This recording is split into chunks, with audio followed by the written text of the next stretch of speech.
Hey, it's Amy, your Gray Girlfriend, and welcome to the Gray Girlfriend's Guide to Life podcast. First, let me say that I'm so happy and grateful that you're here with me. Out of the more than 3 million podcasts available, you chose this one, so thank you. This podcast was created for high-achieving women, real women who face and conquer real challenges, real women who are ready to take their lives to the next level. Between us all, we've been through it all, and I'm here to tell you, you can thrive despite it. So whether you're commuting to or from work or doing one of the other 50,000 things you do on a weekly basis, pop in your earbuds, my friend, and let's go. Hello, everyone. Today's episode is Hellfire or Holy Water. In an effort to heal the wounds that tie me to the past, I'm learning to embrace the less than attractive aspects of myself. In short, I'm striving to be whole. The healing balm of wholeness seems elusive to me at times. It can be difficult to truly see our goodness if we see our flaws as bad. And on the flip side, it's difficult to embrace in ourselves the things that we consider bad in others. So how do we know what we need to embrace? Based on my understanding, it depends on how we react to the behaviors we find repelling in others. In my case, I'm learning to embrace my anger. When I was growing up, I wasn't allowed to be angry. Despite some horrible abuses inflicted upon me as a child, I wasn't allowed to get angry about it. In my family, being angry was equated with not being nice, and I'm using air quotes over here. And because I wanted to be loved, I learned to be nice. When I grew up, my attempts to voice displeasure were met with unflattering labels. For example, when I tried to be strong and stand up for myself, I was called a bitch. When I refused to be manipulated, I was called hard-hearted. When I'd had enough and I refused to listen to one more lie, I was called cold-hearted. And when I walked away after the 14th empty apology, I was called heartless. Have you ever noticed that the very people who fail to love us well call us names? I mean, that's enough to make you angry, isn't it? It is for me. And when I see people rant and rave, I become uncomfortable, but I quickly feel superior because I keep my cool.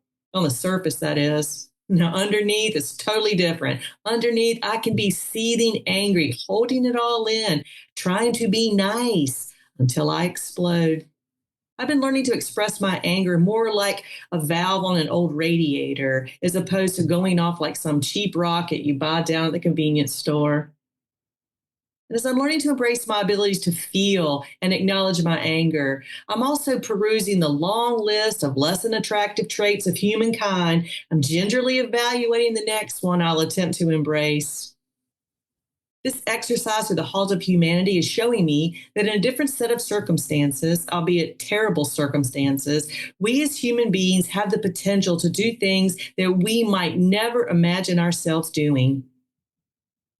This doesn't excuse the wrongs inflicted upon us by others, however, but it does reflect how vastly capable we as human beings are of such good and such evil. And being whole means accepting the potential of it all, the potential of us all, of all humankind. So, what does this all mean for you as you navigate whatever part of the journey you're on in your life? Well, my advice is just to embrace every bit of what makes you, you. And if you feel as though you're lacking in some trait that you need to get through a particularly difficult moment, then channel those of us who have walked the path before you. Be sad that your dream died, but be happy he will soon be out of your life. Be angry that he lied to you, cheated on you, beat you up, put you down. Be delighted that you know you are worthy of so much more now. Be a bitch when someone tries to take advantage of you. But be a saint and forgive someone who has wronged you. Be a warrior and fight for your future and that of your children. But be a peacemaker when peace and safety are real possibilities. Be afraid when your gut tells you that you are in danger. But be brave and take the right action to protect yourself and your future. Be compassionate to those in need.